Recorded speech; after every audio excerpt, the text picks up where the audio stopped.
in Pulwama's Padgampora area. One terrorist has been killed in the encounter, while another, identified as Muhammad Shafi, is being persuaded through the family to surrender.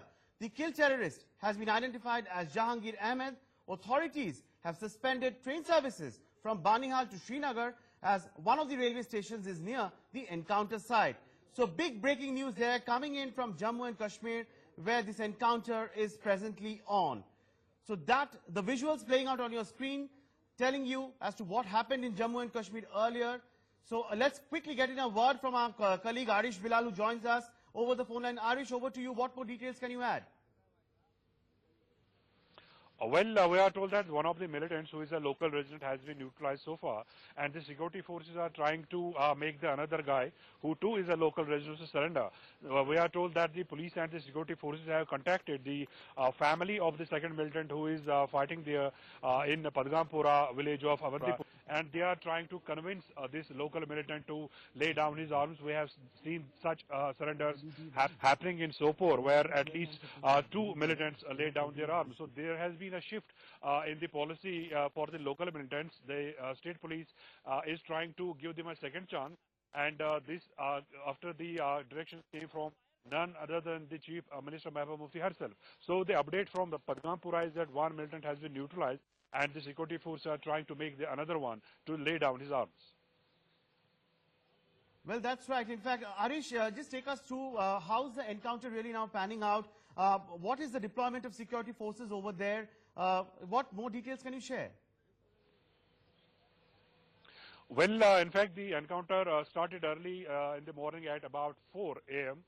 When these security forces, which are jointly a group of Rashtra Rifles, CRPF and police, they laid down cordon around Padgampora, which is in South Kashmir, and we are told that there was some resistance from the locals. They started shouting slogans, and there were some incidents of the stone pelting as well.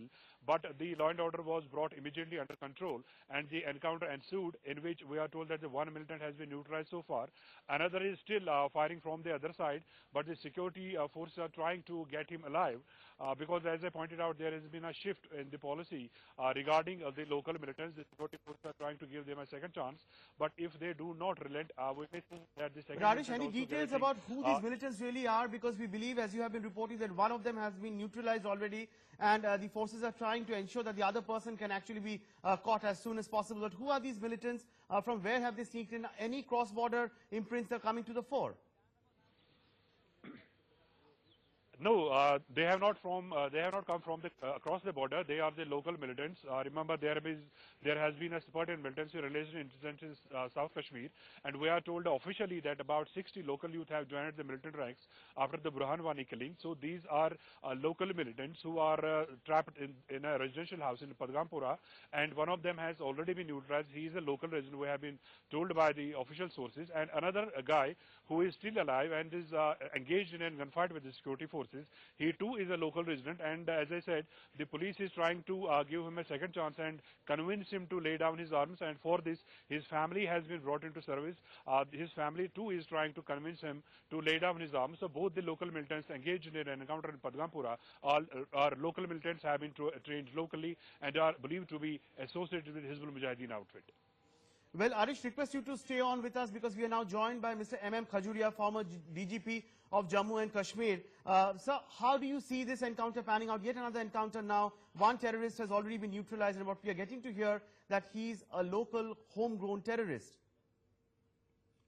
You see, these encounters are becoming very frequent, particularly in the southern Kashmir. It appears that the writ of the government is not running any longer, and that we have not been able to successfully give the message that participation in the obstruction of the security forces operations is tantamount to becoming a part of that particular operation. And this particular encounter indicates that the security forces are using sort of force only as a last resort, as they are trying to persuade the family members to persuade the terrorists to give up. This shows that the human face of the counter-terrorist operations. But how it works, that we'll have to watch out and see. Generally, what is important is that the message should go out that our effort is to dissuade the youth from taking up the gun. But if they do take up the gun and insist on that, they will have to face the consequences. I think that's what needs to be done. And the policy of carrot and stick must be continued. Well, that's right, sir. But what we are getting to hear now is that one militant has been killed in ongoing Pulwama encounter. Train services have been suspended. You talked about the human face of the security forces in how they are trying to engage the family members to try and convince the other terrorists to surrender, to lay down his arms. But what does this really say, sir? The forces have launched a cordon, have completely cordoned off the entire area. Search operation is on. As far as senior police officers there, they are saying that two heavily armed militants are believed to be trapped in a house. That is what the initial report was. What does this really talk about the state of affairs in the state of Jammu and Kashmir? So where does governance really step in? Because what we are getting to hear, at least for now, they do not have any cross-border terror imprints. You see, the problem is that this particular area, the southern Kashmir, has been radicalized to a very large extent through the influx of the LAVs, Chata supremacy. And we have seen this happening in the last 8 months, particularly the first 6 months of post-Burhan Wani killing. Now, this is something which has to be remedied, but firstly by giving a message that taking the gun is not going to take you anywhere, and applying the peer pressure to keep the youth away from getting radicalized, as they say. At the same time, absolutely have no tolerance, zero tolerance for terrorism, and they will come out to fight. They have to face the consequences. Both must continue simultaneously so that the final objective of getting alienated sections of population, those are generally alienated for reasons which can be understood, are won over, and the people who have taken the hard line are taken to task, and they face the consequences of their choice.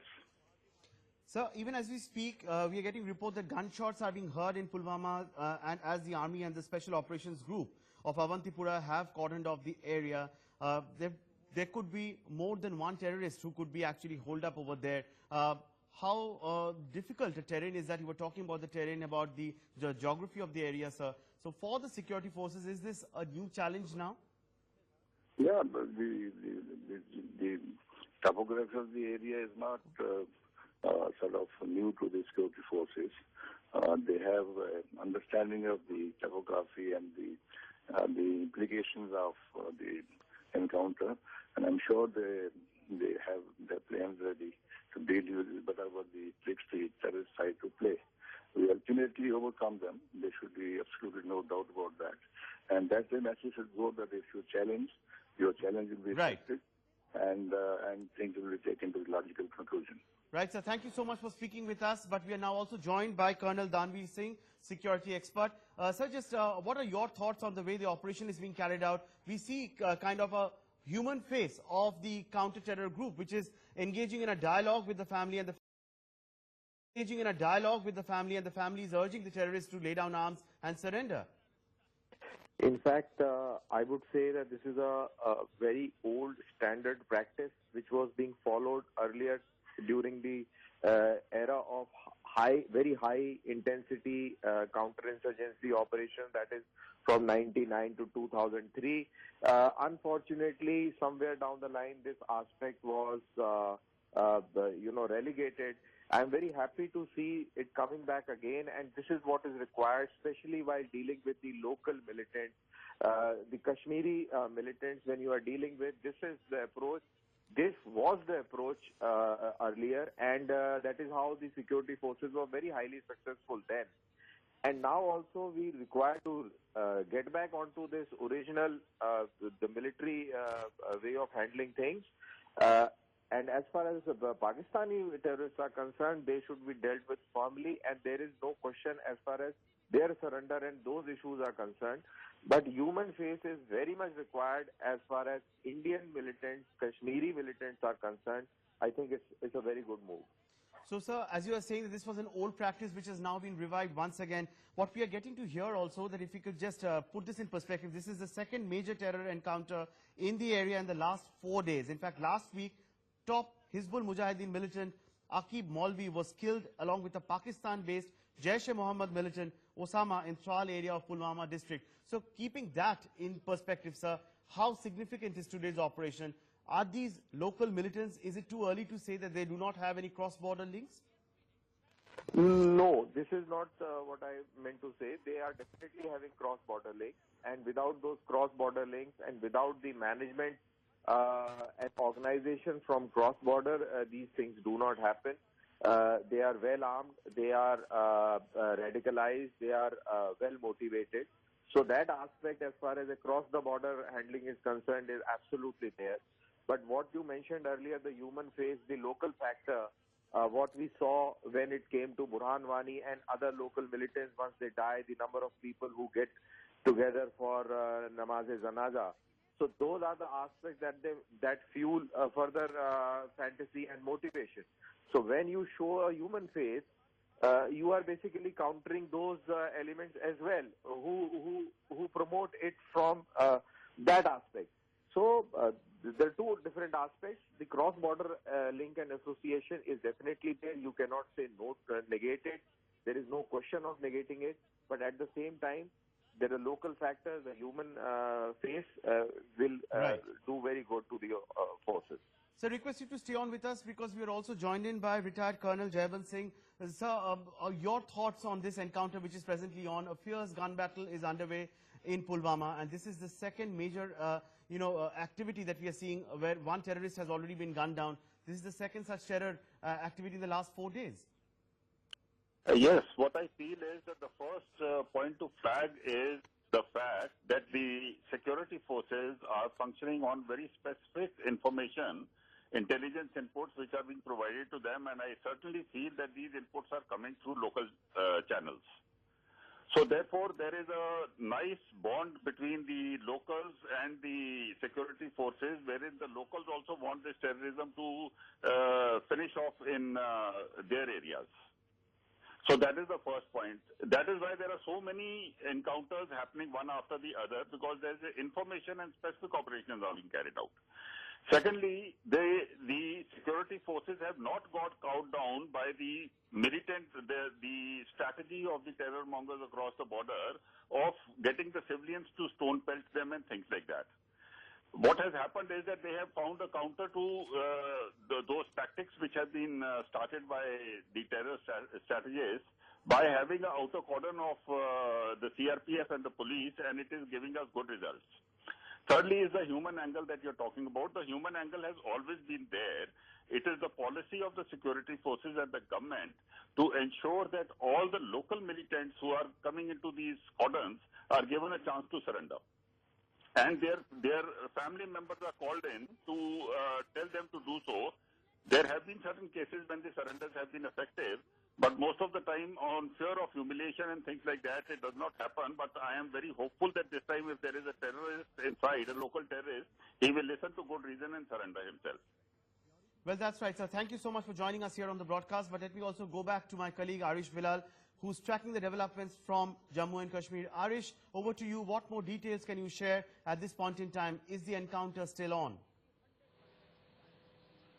Well, yes, the encounter is still going on, and as I pointed out, that one militant has been already neutralized, and right now the authorities are trying to convince the other one to lay down his arms. So we may see either he laying down his own or he getting neutralized in the subsequent action by the security forces. But the point here is that there was some civilian interruption in this encounter as well, despite strict warning given by the army chief himself which was also later on complemented by the J&K DGP, that the civilian population should keep away from the encounter sites. We saw some small protests and clashes in that area as well earlier in the morning when the encounter started. But that situation has been controlled now, and the security forces are now focusing on these two militants. One of them is neutralized now, and we may see that in the coming couple of hours, the operation finally getting over, because the ammunition and arms available with the single militant is not enough to carry out throughout the day. So we may see in the coming couple of hours keep tracking the developments there on the ground in Jammu and Kashmir. It's time now to slip into a very quick break. We'll be back in just a moment.